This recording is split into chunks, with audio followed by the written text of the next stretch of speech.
Dictation संकलन 14, 15 और 16। Speed 100 words पर मिनट। स्टार्ट। महोदय, आप जानते होंगे कि हमारे देश का या किसी भी देश का तीसरा स्तंभ धर्मनिरपेक्षता होता है। विराम। मैं इस संबंध में थोड़ी सी बात करना चाहता हूं कि लोगों ने विभाजन की पीड़ा को भोगा है। विराम। उनके लिए विभाजन होना इतिहास का मात्र अध्याय ही नहीं था। विराम। उन्होंने विभाजन होते हुए देखा है। विराम। मानव इतिहास में यह सबसे बड़ा देशांतरण था। विराम। धर्म के आधार पर विभाजन कैसे हुआ था? संभवतः ऐसा कहना समसामयिक हो सकता है, लेकिन यह सत्य था और मुस्लिम लीग द्वारा चलाए गए आंदोलन ने धर्म के आधार पर विभाजन की मांग की थी। विराम। यह एक ऐतिहासिक तथ्य है कि अंततः मुस्लिम बहुल क्षेत्रों को इसमें शामिल नहीं अथवा विभाजन कर दिया जाए, परंतु इसका श्रेय संविधान निर्माताओं, स्वतंत्रता आंदोलन की संरचना और उस समय के नेताओं के चरित्र बल को जाता है कि इस सब के बावजूद वे प्रतिक्रियात्मक संविधान बनाने की इच्छा के सामने झुके नहीं और उन्हें झुकाया भी नहीं जा सकता था। विराम। दूसरी ओर वे प्रत्येक भारतीय को मैं सोचता हूं कि हमारे लिए अब समय आ गया है कि इस धर्मनिरपेक्षता की समूची अवधारणा की पुनः व्याख्या करें। विराम। दुर्भाग्य से हमारे कुछ बुद्धिजीवियों ने इसे धर्म विरोधी रंग दे दिया था और इस शब्द को एकदम भिन्न संदर्भ में देखा गया है। विराम। पैरा। यूरोप में चर्च और राज्य के बीच संघर्ष के परिणाम स्वरूप धर्मनिरपेक्षता की उत्पत्ति हो गई थी। विराम। जब राज्य अपनी सर्वोच्चता के अधिकार को पुनः जानना चाहता तो दूसरी तरफ पोप के प्राधिकार की निंदा करके धर्मनिरपेक्ष राज्य की स्थापना करना चाहता था। विराम। इस प्रकार की धर्मनिरपेक्षता भारत में प्रासंगिक नहीं है। विराम। इस देश के लोग, चाहे वे मुस्लिम हों, मुसलमान हों, जैन हों, बौद्ध हों, यहूदी हों अथवा फारसी धर्म प्रधान देश की यही विशेषता होती है। विराम। विश्व के 4 महान धर्म हिंदू, जैन, बौद्ध, सिख की भारत में उत्पत्ति हुई थी। विराम। ये सभी धर्म यहां पर सदियों से फल फूल रहे हैं। विराम। यदि आप धर्मनिरपेक्षता के धर्म विरोधी दृष्टिकोण को लेंगे। विराम। पैरा। योजना आयोग ने 9वीं पंचवर्षीय योजना मद से हमारे राज्य के लिए 20,000 करोड़ रुपए की योजना राशि निर्धारित करने का निर्णय लिया है। विराम। यह हमारे लिए बड़े ही प्रसन्नता की बात है। उक्त निर्णय आज यहां संपन्न हुई योजना आयोग की बैठक में लिया गया था। विराम। इस बैठक में योजना आयोग के उपाध्यक्ष प्रोफेसर दंडवते तथा मुख्यमंत्री श्री सिंह उपस्थित थे। विराम। बैठक की जानकारी देते हुए मुख्यमंत्री श्री सिंह उपस्थित थे। आज यहां संवाददाता सम्मेलन में बताया कि उन्होंने मांग की है कि राज्य की खनिज संपदा के बारे में निर्णय का अधिकार राज्य सरकार को दिया जाना चाहिए। विराम।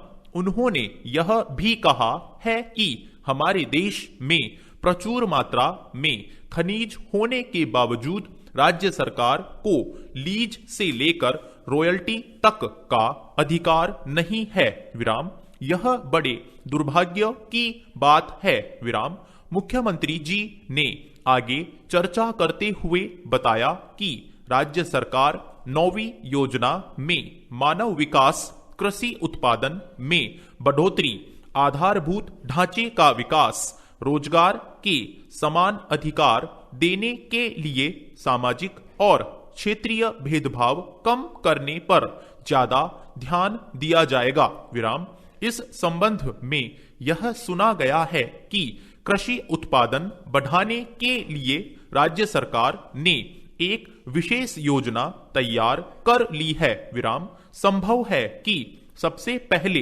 बड़े और मध्यम स्तर की सिंचाई परियोजना से संबंधित निर्माण कार्य पूरा किया जाएगा। विराम, दूसरे चरण में ऊर्जा से संबंधित, दूर संचार से संबंधित, सड़क परिवहन से संबंधित, पुल पुलिया से संबंधित एवं आवास निर्माण से संबंधित क्षेत्र में निजी पूंजी निवेशकों को बढ़ावा देने के लिए प्रयास किया जाएगा। विराम, पैरा, रोजगार के अतिरिक्त साधन जुटाने के लिए बंजर भूमि विकास आदि जैसी योजनाएं भी राज्य सरकार ने बनाई है। विराम, मुख्यमंत्री ने कहा, जहां तक हो सके विकास प्रक्रिया में जनता की भागीदारी पूरी तरह से सुनिश्चित हो। विराम, इस दृष्टिकोण से यह सब योजनाएं बनाई जा रही हैं।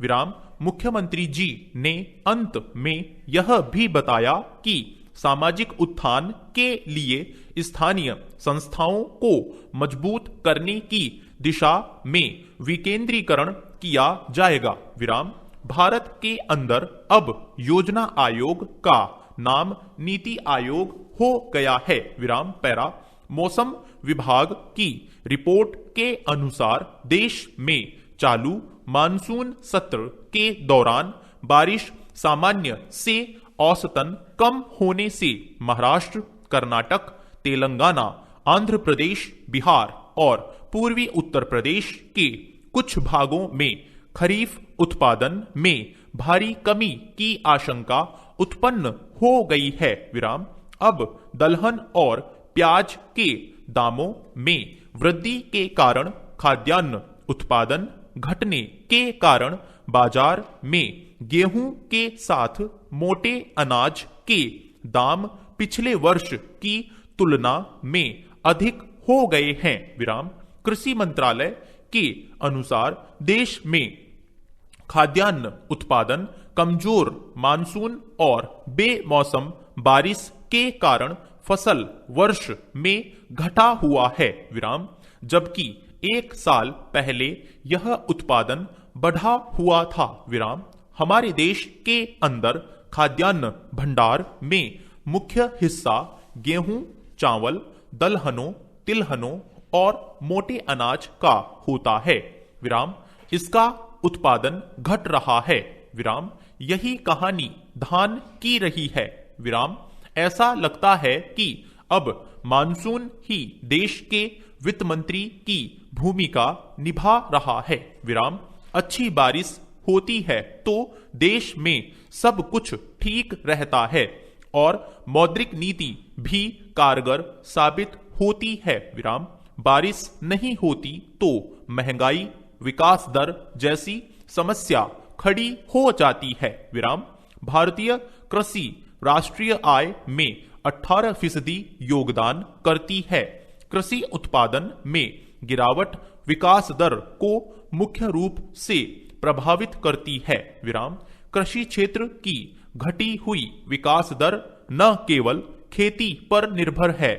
विराम, यह विकास दर 14 करोड़ से अधिक परिवारों को प्रभावित करती है, बल्कि आम आदमी भी महंगाई से परेशान होता है। विराम, पैरा, इसलिए अब कृषि से संबंधित जुड़ी समस्याओं के समाधान पर ध्यान देना जरूरी हो गया है। विराम, 4 चीजों पर तत्काल ध्यान देना होगा। विराम, 1 कृषि उत्पादकता बढ़ाने पर विचार किया जाए, विराम। 2 फसल बीमा आम किसान तक पहुंचे, इसका इंतजाम किया जाए, विराम। 3 संस्थागत ऋण किसानों के दरवाजे तक पहुंचे, और 4 कृषि क्षेत्र में सौर ऊर्जा के इस्तेमाल का लक्ष्य बनाया जाना चाहिए, विराम। सबको मिलाकर कोशिश यह करनी होगी कि कृषि की मानसून पर निर्भरता लगातार कम हो, विराम। पर्यावरण बदलाव के बढ़ते खतरे को देखते हुए भी यह जरूरी है, विराम। हमेशा जोखिम कम करनी होगी ताकि विकास दर में कृषि क्षेत्र। थैंक यू साथियों, इस चैनल को सब्सक्राइब करें और बेल आइकन को प्रेस करें ताकि लेटेस्ट वीडियो की जानकारी आपको मिलती रहे। गति बढ़ाने के लिए नियमित अभ्यास करें। इस चैनल पर 80, 100, 120, 140 और 160 शब्द प्रति मिनट की गति से डिक्टेशन उपलब्ध हैं, जिनका आप स्वयं भी लाभ लें और अपने मित्रों को भी शेयर करना न भूलें। डिक्टेशन अच्छा और बुरा लगा तो लाइक और डिसलाइक अवश्य करें। कोई सुझाव या प्रश्न हो तो कमेंट बॉक्स में लिखें।